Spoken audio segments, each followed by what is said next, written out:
a lot of pressure. It is. Thank you so much, Chris. I was just telling him, like, thunderous. Holy. It's a lot of pressure. So, a lot of people to thank, and I'm just going to sort of cut to the chase and then maybe circle back and show my appreciation. Today we're launching Manitoba's economic development strategy. This is something that we committed to do in the last election, and as you know, there's lots of consultation, talking to sector organizations, businesses, community governments at other levels. And then you got to do the focus groups about what should the name be, you know, and you got to like brainstorm and figure out what are we going to call this thing, you know, in the land of spirited energy and all these other great titles we've had over the years. So I know you're all waiting with bated breath. We've really knocked it out of the park with the title this time. Behold, Manitoba's Economic Development Strategy.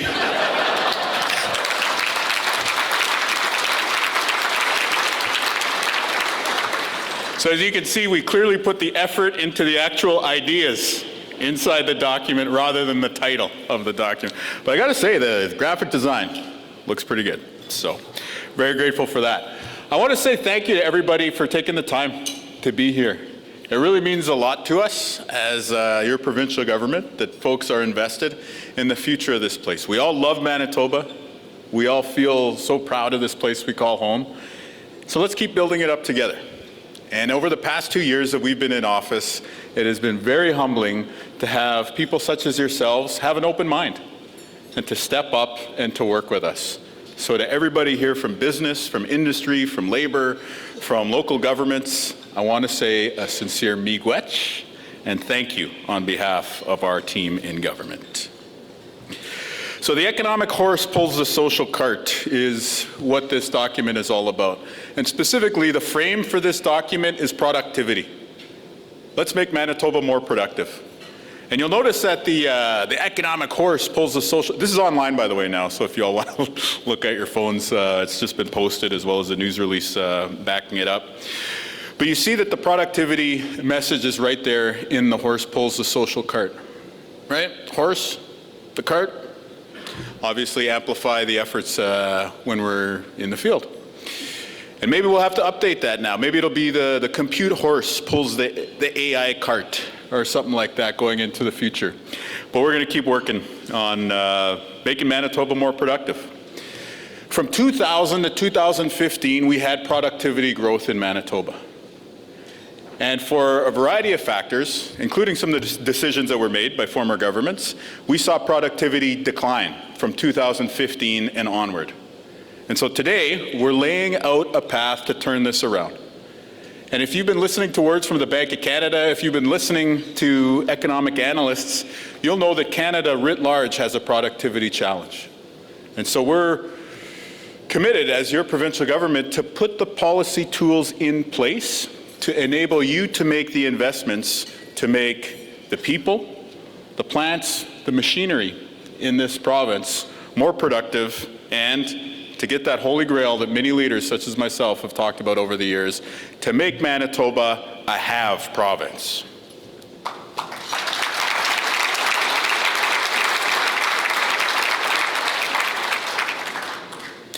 I also want to shout out Henry. I don't know where he was in the room. I didn't see his hand there, Mayor Siemens. But we just came back from our caucus retreat in Winkler, Manitoba.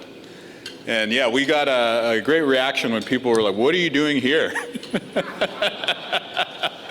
And I was like, "Oh, well, we're having our caucus retreat, right? We're the government for everybody in Manitoba."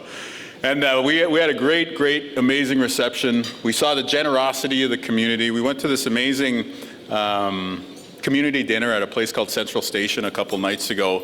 And it was awesome to see people with all varieties of needs eating together for the community supper. There's people who have economic needs and maybe some very pronounced social needs. But there's people there, seniors, families, widows and widowers, former mayors, all coming to the table as well too. And it was very inspiring as a Manitoban to see that community spirit.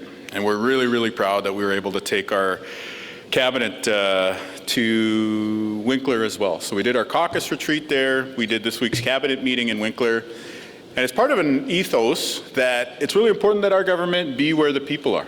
So far in office, we've had cabinet meetings at Higgins in Maine, the center of the homelessness crisis, in Gimli, in the Interlake, in Brandon, in the Westman, and now in the Pembina Valley as well.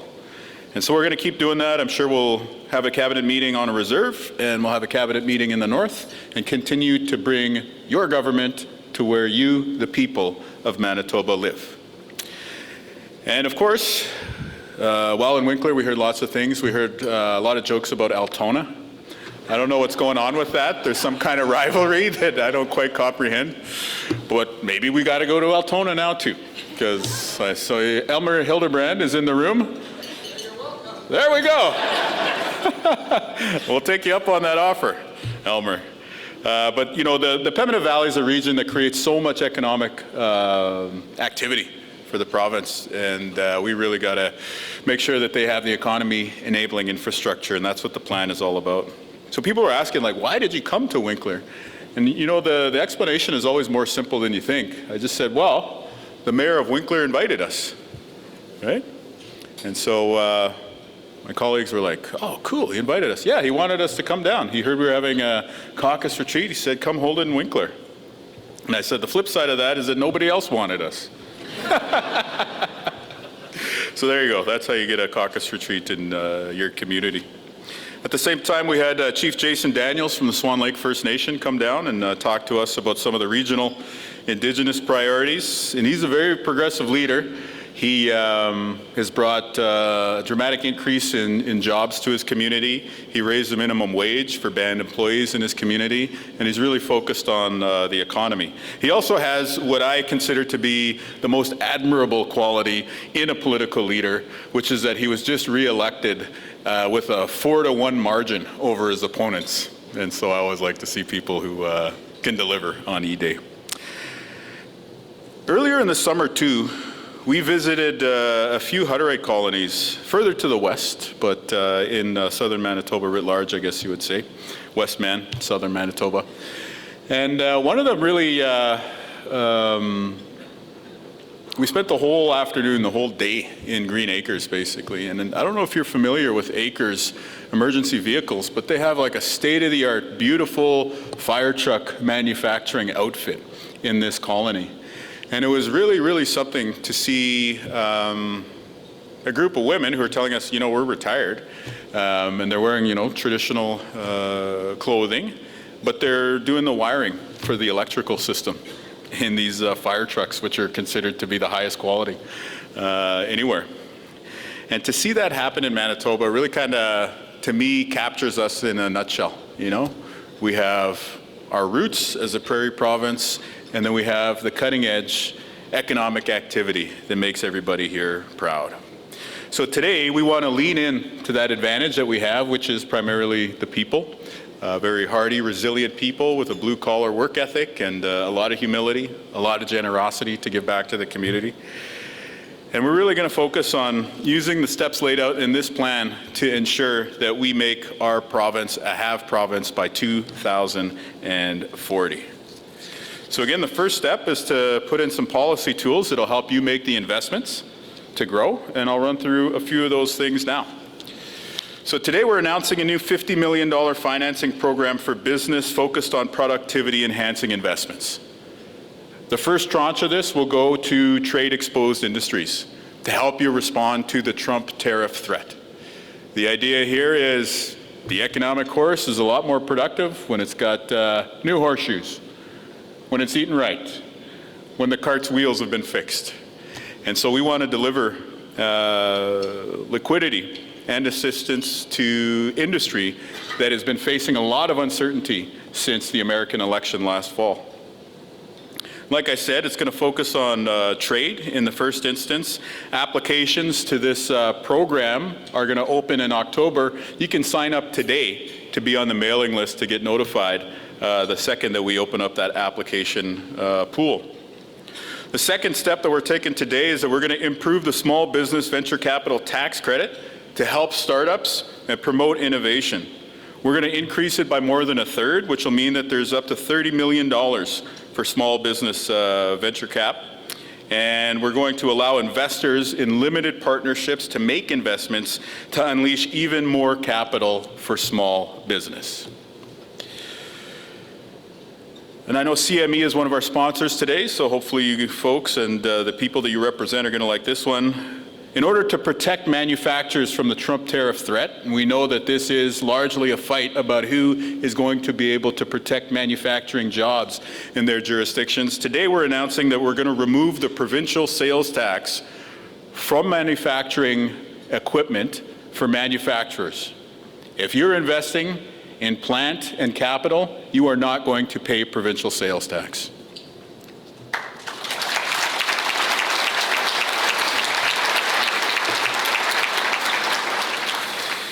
We're also going to continue to ramp up the trade promotion and outreach to investor work that we've been doing.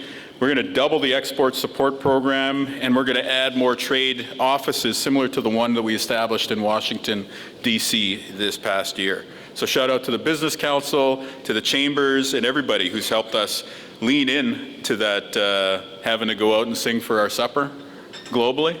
You're going to see Manitoba do a whole heck of a lot more than that. Another major plank, in addition to giving business the tools that you need, is just reflected in a truism that the best economic plan is a good education plan. And that means we need to invest in the people of Manitoba.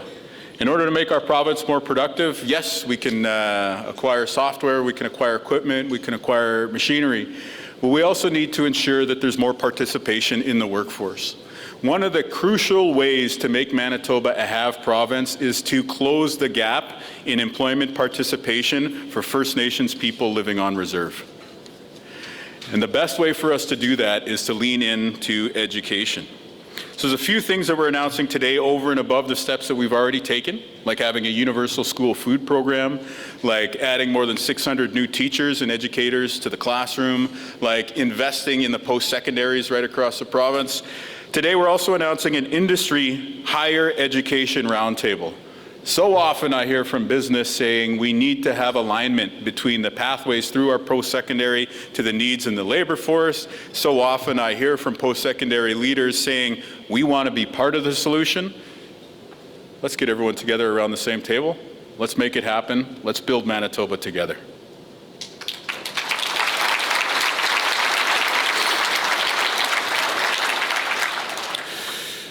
We're also going to modernize our apprenticeship system so that more apprentices can complete their journey and become fully qualified tradespeople. Let's help people get that red seal. Let's get more people to work, and let's make sure that those jobs are distributed right across this province. So I'm running through these points in rapid fire, but hopefully when you reflect on them and you take a look at the overall roadmap laid out in the plan, you'll see that adding a few points of GDP in the coming years by ensuring that you can make the investments to grow your business at the same time that we add a few more points of GDP in the coming years by ensuring that more people join the labor force and start to contribute to that overall economic number that we referred to are the two major planks laid out in this 5-point plan to help Manitoba become a have province. When we go, you know, it was nice to visit everybody here today, and like one of the things that I often hear is like, oh, I see you like riding your bike or running through River Heights, which is great. And if you visit the neighborhood that I live in River Heights, we're second to none. We can compete with anywhere in Canada in terms of the smarts, in terms of the level of education, in terms of the access to capital and the access to business world, right? The challenge that we have in Manitoba, and I'm just going to be straight up about this, is that we also have communities like St. Teresa Point, where I was just over a week ago. And we're there because we searched the landfill, we brought home Morgan Harris and Mercedes Myron successfully, even though people said it was impossible. And now we're going to search for Ashley Shingoose. So we went to go visit her parents in St. Teresa Point. And as we're driving around the community, you know, I'm sure most people in the room have been to a reserve, or maybe you have an image of what a reserve looks like. St. Teresa Point probably fits in with what you're talking about there. This is a community that is rich in people, rich in language, rich in culture, but has some economic challenges. And you really see it when you're driving around, and the homes, just to give you a snapshot of where we are in Canada today, every home has a Starlink dish on the roof. But many of the homes also have tarp covering the shingles. So how are we as Manitobans going to ensure that a rising tide lifts all boats?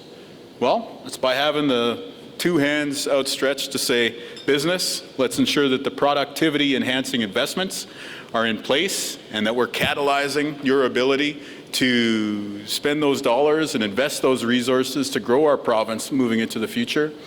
And the second is very similar to what I said on on election night rather, which is to young Indigenous people and people from all walks of life who are coming out of a disadvantaged socioeconomic place.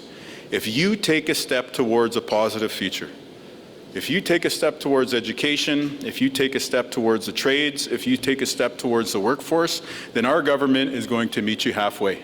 And we're going to make sure that you have the tools that you need to be successful.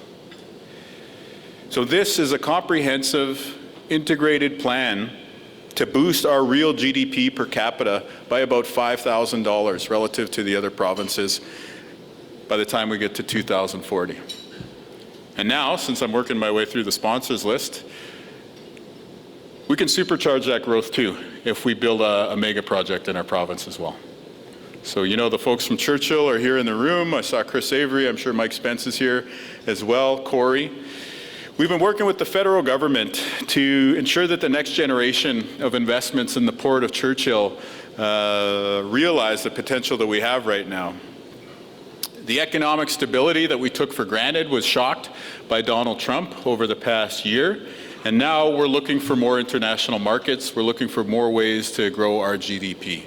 One of the most valuable things that we have in Western Canada, and again, Western Canada is probably, home to so many of the engines of Canadian economic growth. One of the untapped things that we have is tidewater. We're a maritime province. People have been trying to realize this potential and monetize that access to tidewater that we have in Manitoba for decades, century really, if you look at that timeline in the book on your tables. But I would say that the time is now. And whether it's moving critical minerals, ag products, manufactured goods, or energy products, what we're on the cusp of being able to unleash is something on the order of magnitude of $30 billion worth of investment in Manitoba. And so the Churchill play, if we manage to pull it off with our federal government partners and with the private sector proponent that's fully capitalized and has the know-how to get this thing done, is that we'd be able to create work opportunities not just for people in the north. If we have $30 billion worth of investment coming to Manitoba, every single tradesperson in the Pembina Valley, in Westman, in the Interlake, in the city of Winnipeg is going to be busy. You are going to see the price of labor bid up in our province, and you're going to see people from other parts of Canada move to Manitoba. You do a back of the envelope calculation, our provincial economy in real dollars is about $75 billion a year. You add $30 billion to that, you're almost talking about a 50% increase to Manitoba's GDP. Even if it takes us 5 years, 10 years to build this out, you're still talking about adding 4 to 5% GDP growth per year. This is how you make Manitoba a have province. This is how you make a boom happen in the Keystone province.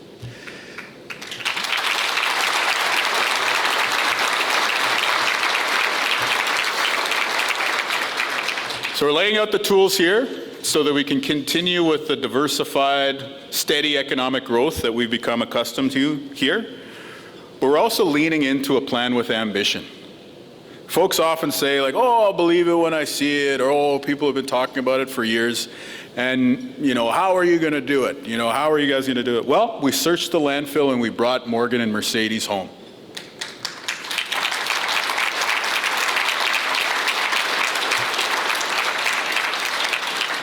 You don't have to agree, you don't have to disagree, but I think you'd all acknowledge that people said that was impossible. We did it within 3 months. You think back a few years ago, people were saying it'd be impossible that our team could be elected your provincial government. We did that too. The New York Times says, in order for something to be a trend, you have to have 3. So we got 2 impossible things so far. Maybe we could work together, make the Port of Churchill the reality that all of a sudden says, yeah, Manitoba, that's where you go to do hard things. That's where people know how to pull off the impossible. But of course, the way that we do that isn't any special talent of the people that we work with or of any kind of special ability inside the legislature. It's you, the people of Manitoba. You made the choice to elect us as a provincial government. You made history in the process. You made the choice to send us to work with some very talented people in the public service who were able to execute on a very, very challenging project that was the Prairie Green landfill search. And now we're coming forward to you with a plan to grow our economy to a level that we haven't seen in the past. So good morning to everybody. Thanks so much for having an open mind and working with us. And I'm extending that warm and hearty handshake to say, let's build Manitoba up together, and let's make sure that our kids and grandkids are so proud of this place that we call home. Miigwech, merci, thank you very much.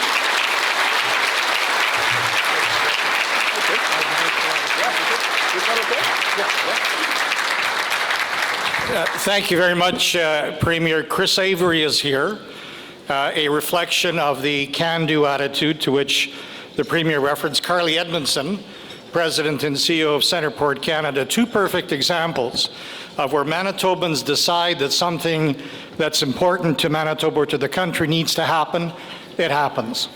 So I really do want to thank the Premier for that very inspirational and motivational address related to what we can do as a province and the importance of us understanding that an aspiration to become a have province is doable because we are Manitobans. So, Premier, thank you very, very much.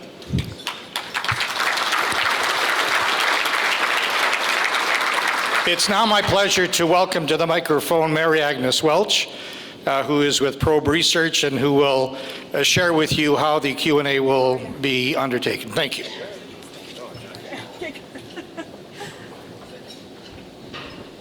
Hey, should we test these? Check 1, 2. Yeah, good. Everyone can hear me? Great. First of all, Premier Kinew, thank you very much for doing this. This is a little unusual, maybe a little unorthodox. You've announced a very large strategy, and I'm going to pepper you with questions, a little bit about that strategy, but also about some of the concerns that industry, labor, others have raised about the economy. So the first thing I want to ask is a little bit of a softer question. If you had to kind of describe the mood of industry, employers, business in this province in the lead up to this strategy, with all of the things that have been going on with tariffs, potential recession, investments, how would you describe that mood? I think I'd say that there's uncertainty regarding the investment climate and optimism regarding Manitoba's potential in the future. Tell me more. Yeah. Well, I think everyone is... Can you have a conversation without mentioning Donald Trump? You know what I mean? Like, I don't know if it's possible these days. And that is true in the business world, and it's definitely true when people have seen the disruption, particularly in the first half of the year, with like the kind of back and forth on the tariff announcements from the U.S. At the same time, and you know, this is a room full of people who know this because you live it, there is an extraordinarily like interconnected business leadership community in Manitoba with a ton of access to one another. And I think that that's a real competitive advantage for our province too, which is that you have, you know, CEOs from manufacturing, from sports and entertainment, from, you know, finance and retail who all work together. And not just on business ventures, which they do, but they also work on social and community initiatives, construction, you know, you name it. And it's a really, really amazing thing to see. That we're able to pick up the phone and talk to them and sort through problems and troubleshoot solutions. But it also speaks to the character of Manitobans, which is that we're a very generous place, a very giving place, and a very social place too.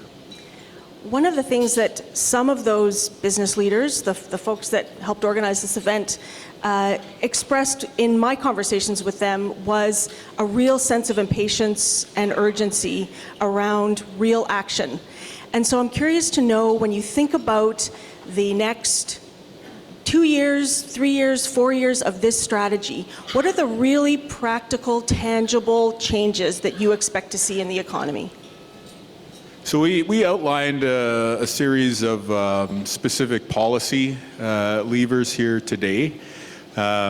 Taking the sales tax off of manufacturing equipment acquisitions for manufacturers is a big step, because existing programs or tax credits that you had to apply for later, these are just a reduction in the cost of acquisition so that you don't have to borrow as much money, and it'll improve your cash flow position immediately.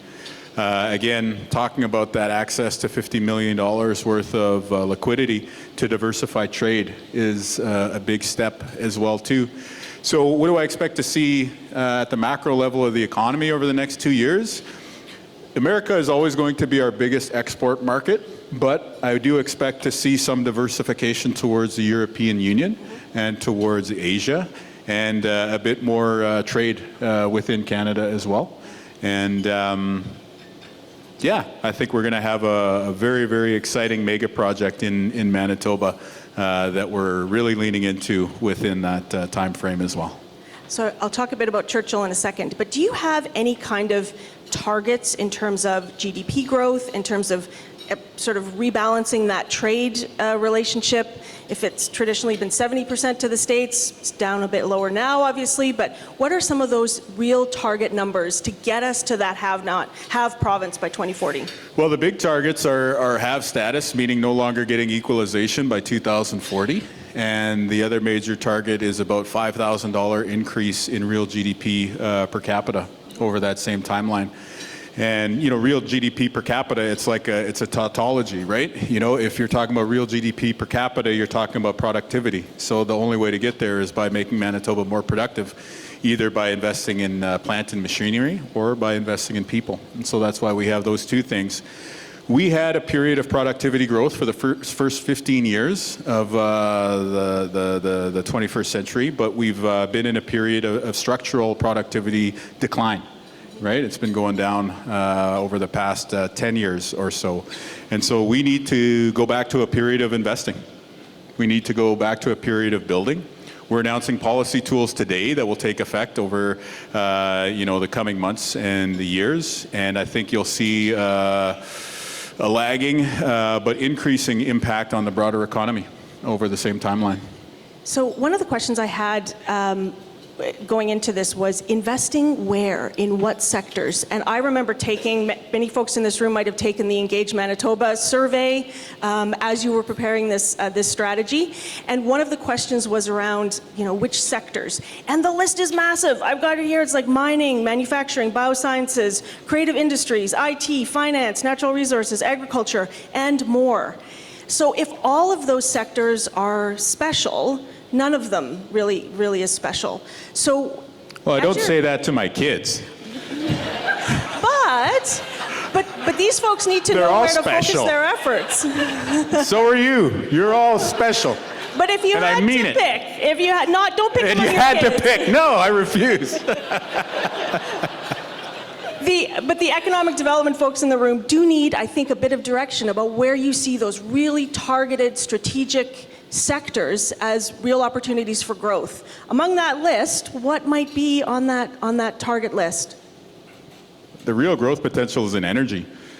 I mean, you look at the markets today, it's all driven by AI, and AI is energy limited right now. We have a ton of low carbon energy. It would be great if we had new power sources online. The previous government didn't build any. So we're building 600 megs of wind. And one of the mega projects that we have on the horizon is to build more energy beyond that. So that's the real potential. Anything we can do to educate people, to create the supply chain here in Manitoba. We've got PTI. The other big limiting factor for the AI industry is access to transformers. We have PTI here in Winnipeg.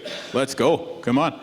So in terms of this strategy here today, we're focused on responding to the Trump tariff threat. right? Yep. So we're focused on manufacturing, we're focused on trade-exposed industries, we've got specific policy levers to target those things, but we can't just be playing defense and responding to Donald Trump 24/7. Nobody wants to live like that, right? He's too crazy. Acetaminophen. I pronounced it first try. But we also need to place a bet on ourselves for the future. And that's why I talk about energy. So this document, this is sort of phase one, which is like all the sectors that are represented here, from construction to manufacturing to finance to retail.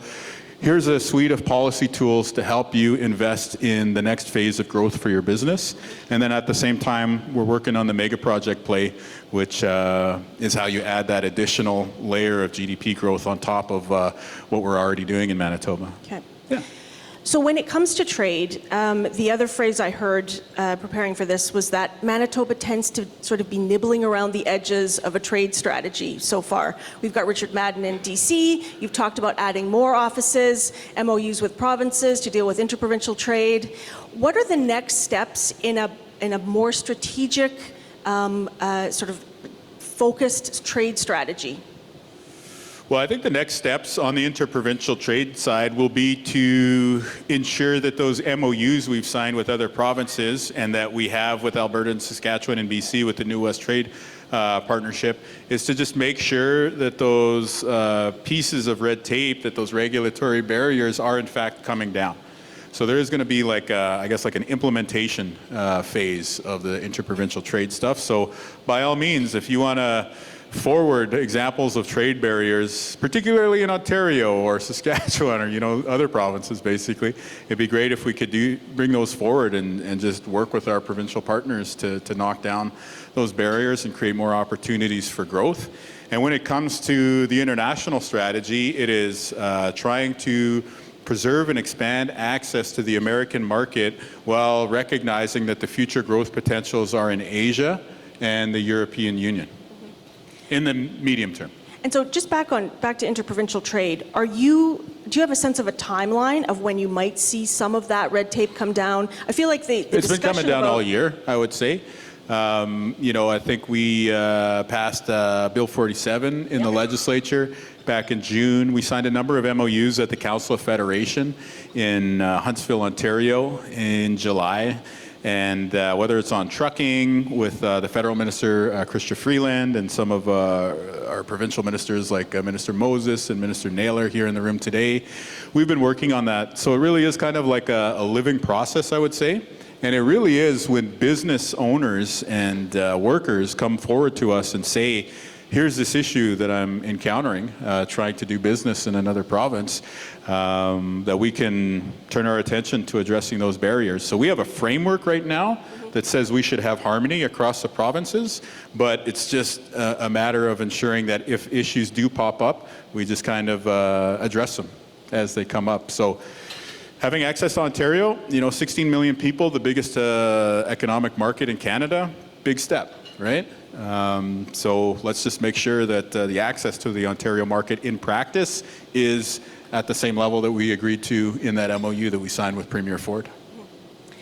A question about highways, and this is the if you can't sell it if you can't move it question. There's a blue ribbon panel that's made some recommendations about long-term strategic investments in highways and other infrastructure. Where's that at? I think one of the key recommendations that they made, and I saw Carly here, one of our co-chairs, I don't know where she is right now, but Carly Edmondson, there we go, one of the co-chairs of the Blue Ribbon Panel. Thank you so much for working with us. Scott Phillips is the other co-chair. I think there's a few other members in the room. Dennis Meachus, I saw somewhere. There he is over there. So this is a great group. I remember being...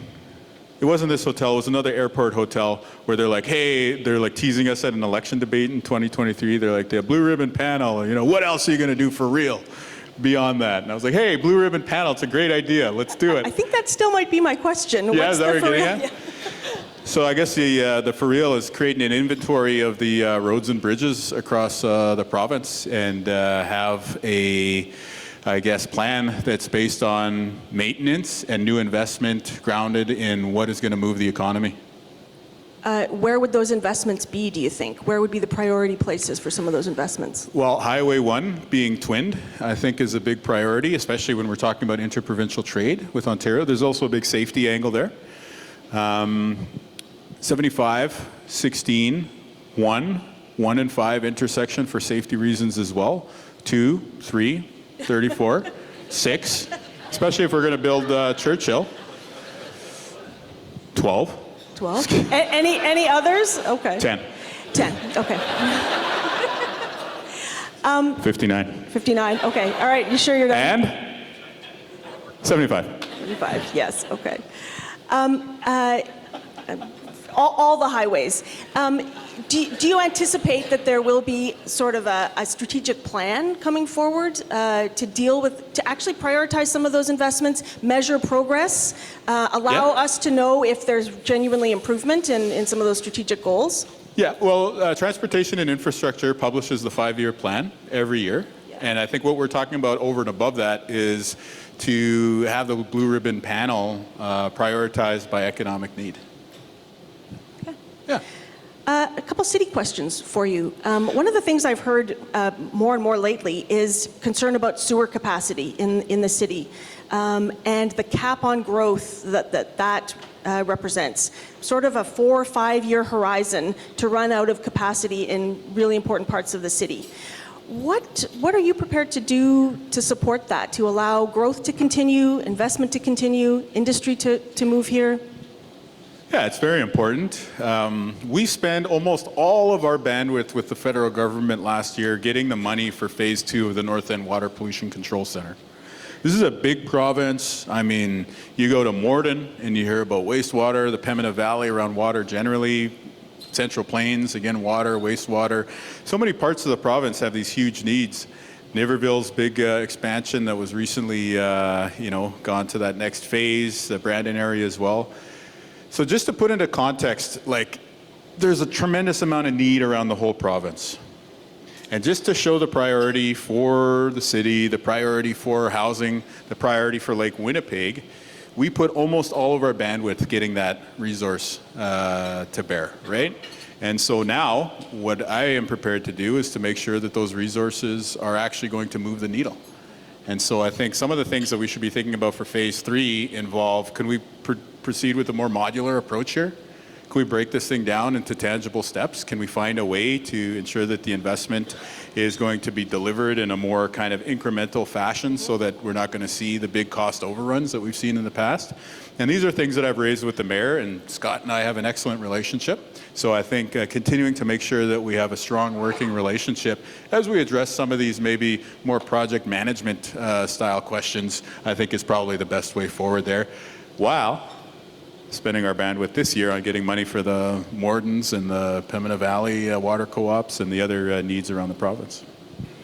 Last time we were here, I think during the Leaders Forum, you talked about a provincial commitment to freeing up some provincial land, brownfield reclamation, excess surplus provincial land, especially for housing. Is that still on the radar 2 years later? The city's done a bit of work on that. Where's the province on that?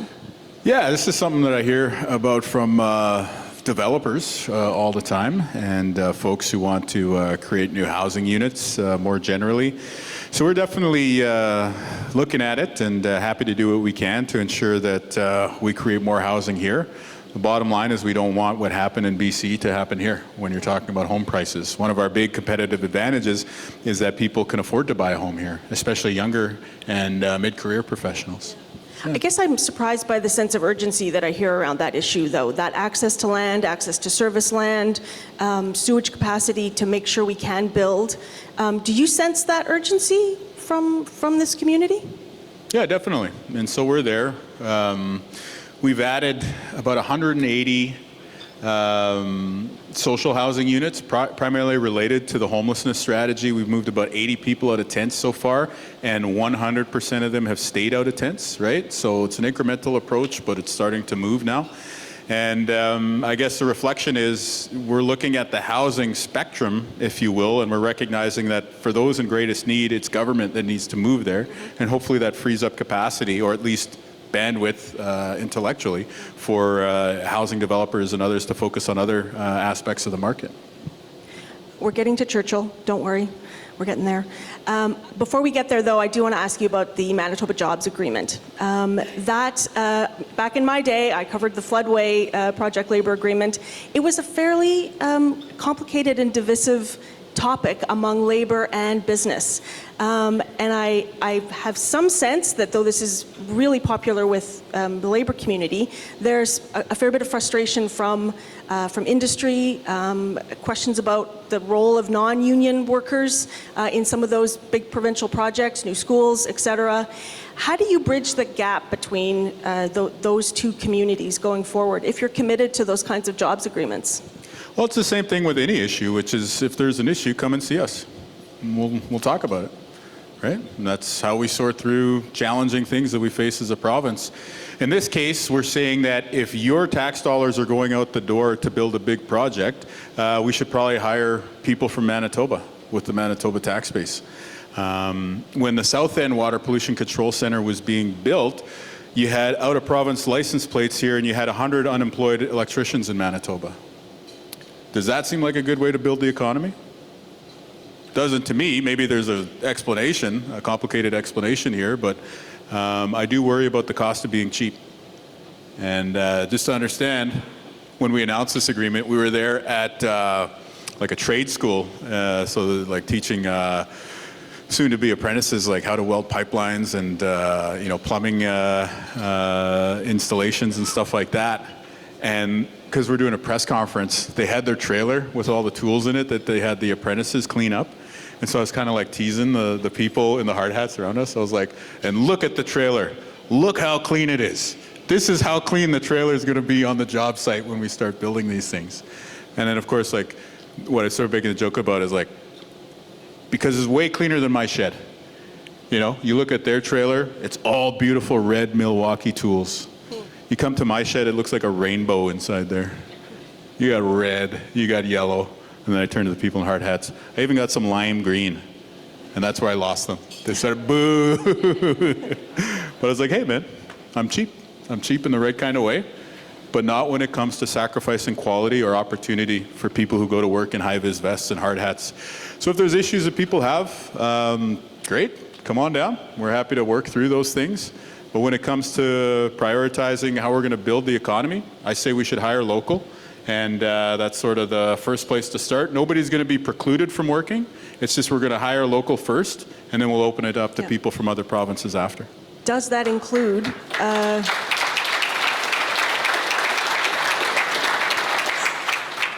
include local non-union workers and non-union shops? In what way? Describe how that trickle-down effect works.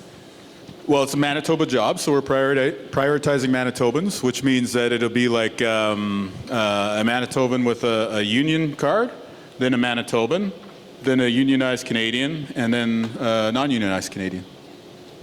Okay, Churchill, finally. Can you run me through, because I've read several different versions of this, sort of your mental checklist about what needs to happen to make the Port of Churchill a reality, both transportation there, port improvements, icebreakers. What's on that list that needs to happen to get that to that second phase list? Yeah, icebreaker would be great because if you have a year-round shipping season in Churchill, the business case, it finally crystallizes and makes a lot of sense. Right now, 3.5, 4, maybe 4.5 months of shipping a year, that's great. We and the federal government are going to continue investing in the rail and the port infrastructure at Churchill in maybe like a sort of status quo plus kind of trajectory. But the real opportunity is if we can expand that shipping season to 12 months, and if we can expand the infrastructure to handle higher capacity equipment. There has to be an environmental consideration as well too, because you have the, go ahead. What is that? What do those infrastructure investments look like? Give me the practical to-dos to make that infrastructure You need work. to be able to move trains along the track more quickly and load bigger ships, including with energy products. Okay. But that's the next generation of investment. That's probably like a 5 to 10 year timeline. The first is to get the existing rail and port infrastructure up to, what we would expect at any big working port these days. And then the next generation is like, okay, let's get a private sector proponent in here. Because I think, again, the government's not going to build this thing on our own, right? We can put the right incentives in place, we can kind of lead the process, we can chart the vision, but there needs to be private money coming in. And fundamentally, this is the reason why you do Churchill, right? Like if it's just the government borrowing more money to build up the next stage of our economy, we're not really accomplishing anything other than spinning our wheels. But if we can put the right tools into place and we get these big energy companies or big infrastructure companies or big mining companies coming and bringing new money into the province, private sector dollars, that's where this becomes the path to a have province. So again, step one, let's solidify the existing port and rail offer. Step two, let's build the infrastructure in the future. I mentioned the environment because it is very, very important. You have wildlife like the beluga, like the polar bear. You have a ton of tourism outfits that depend on this. You also have climate change. You have the risk of spills. You have the impact of tanker traffic through Hudson Bay. You have Indigenous nations in the region, plus the governments of Nunavut, meaning not just the Nunavut territorial government, but also the Kivalliq regional government and then the local administrations there, all of whom we have to make sure are on the right page. But I think it's doable, right? Like the environmental challenges we can solve based on collaboration, technology, the proper engineering. The economic challenges, if the federal government brings an icebreaker to town, again, the business case will crystallize and the proponents from the private sector will come forward. But why is this thing essential? Like not just to say, oh yeah, we succeeded with our Manitoba economic development strategy. No, the real reason to lead into Churchill is the scientists tell us the shipping lane there is going to be open year-round within 70 years. This will be an international shipping lane within your grandkids' lifetimes, okay? The question is, do we want to be like, when that happens, like how we responded to Trump, like, what are we going to do? Or are we going to be, yep, we've been planning for this all along. Let's take up our investment in the north to the next level, the next generation.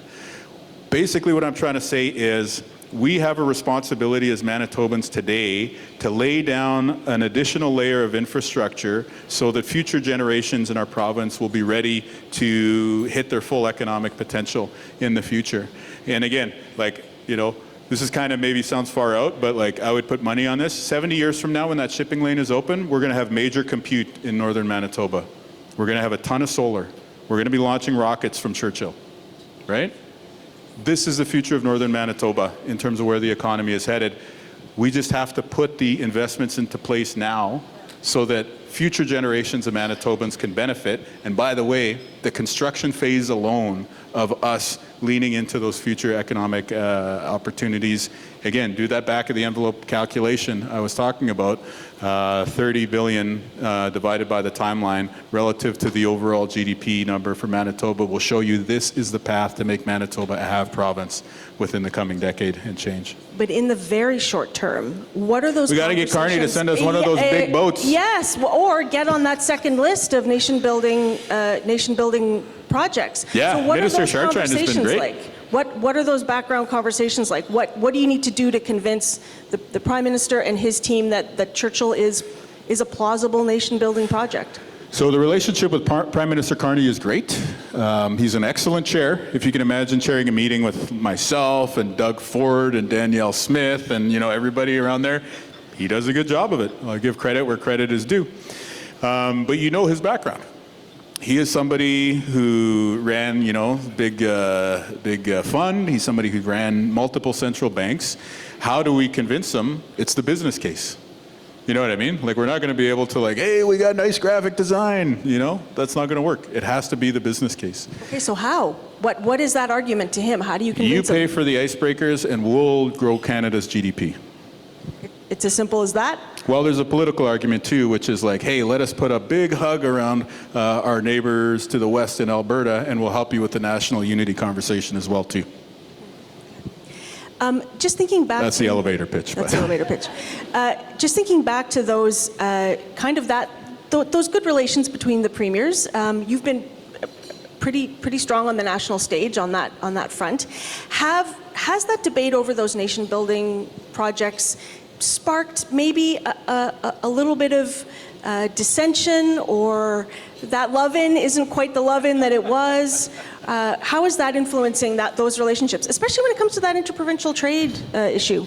Well, nobody's a premier there by accident, I would say. So at the table, everybody's like, wonderful, great, I love it. And then the stuff happens behind the scenes, which is like, oh no, they'll never build that project. You know what I mean? So that's like that business people, I'm sure you're familiar with that as well too. It's just like at the table, everybody's cordial and it's just friendly competition. Like, yes, Nova Scotia, wind energy, Manitoba, Churchill, pathways for Alberta, decarbonization, decarbonized barrels, things like that. But yeah, behind the scenes, whether it's at the officials level, as we say in politics, meaning the civil service, or whether it's political staff, there is fierce jockeying going on to try and get big mega project investment in your jurisdiction. Yeah. Who are you up against? Who's your big competition? Manitoba? Nobody can compete with us. What other projects are you really up against when it comes to that nation-building list? Rockets? Compute? Nobody can compete with us. We got the best short, medium, and long-term opportunity in Manitoba. You talk to some of the big money people around the province, or around the country rather, they recognize it. It's just a matter of putting the pieces together so that it's an investment-ready decision. I see Chris lingering there. I've got just two last questions I don't want to forget. One is about the capital region. How does the capital region and that need for good capital region planning, cooperation, land use planning figure into that economic development strategy? What's the capital region's role there? Well, if we become a region that has an active maritime port and is an energy superpower in the age of AI, I think the capital region is going to see a ton of talent moving here and is going to see a lot of demand for housing, but also demand for healthcare, demand for good schools for these new workers to be able to send their kids to. And again, we've got a great offer in terms of this being a wonderful community. Great arts and culture, Bass Pro Shops, affordable housing. You can afford to buy your own home here. We got a ton of things to offer, and so we just need to ensure that we're making the right investments when it comes to healthcare. 3,000 more people working on the front lines, 1,100 new nurses, right? 285 more doctors. Love the Free Press headline that said there's more than 160 new physicians, but that's a rear-facing indicator. The number's actually 285 as we sit here this morning. So we're going to keep making those investments because having a strong economy, it's definitely about unleashing the capital that you guys can pull the trigger on, but it's also about ensuring that there's a baseline of public services for the rest of the society to move. Right. But I guess my question was about that planning issue, ensuring that all of the capital region municipalities are willing to collaborate on planning to make some of that and those investments much easier for business. Where do you see that capital region planning going in the near future? Yeah, I think it'll be important for people to persuade the municipal leaders and to ensure that there's buy-in and a consensus built around the future direction of our capital region. Will you help with that? We're going to bring all the money to town. What more do we want? Okay, last question. I asked you earlier about sort of the mood of business and industry at this moment. When you think about a success metric for that plan, how would you describe that mood if that plan is successful? What would be the sort of economic outlook, the outlook for the future in the business, development, manufacturing communities, if this plan actually does what it's supposed to do? Well, you'd see GDP increasing. So first of all, the denominator should be going up, right? Like we should have more people moving to Manitoba, but the numerator should be growing at an outsized rate. right? If we want to increase real GDP per capita at the same time that we want to have interprovincial migration move in our way, which it did last year for the first time in 20 years, we need to ensure that the economy is growing at an outsized pace relative to the population rate increasing here in Manitoba. So what I would hope is that the policy tools we're rolling out and announcing here today lead more people to invest in people, plant, and machinery in Manitoba. But I was talking to a very wealthy Canadian not too long ago, and they were making the case here to vouch for somebody that they work with here in Winnipeg. But what they said, I think, will ring true for everybody in the room. This person, you know, very, very well respected, very recognized across the country, said, I don't invest in plant and machinery. I invest in people, right? And then he said, this person is somebody worth investing in. And I think that that's true. And when you think about the business leaders who are so invested in one another, you think about the sector council organizations who are such great champions for our province, and you think about how are we going to close the gap and be on the top half of performing economies across Canada, it's about investing in people. So hopefully the mood is good. Hopefully the mood is positive, and hopefully there's a few things in here that help to contribute to everybody being happy about where the economy is headed. Good. Thank you. Thank you very much for doing this. Thanks, Mary Agnes.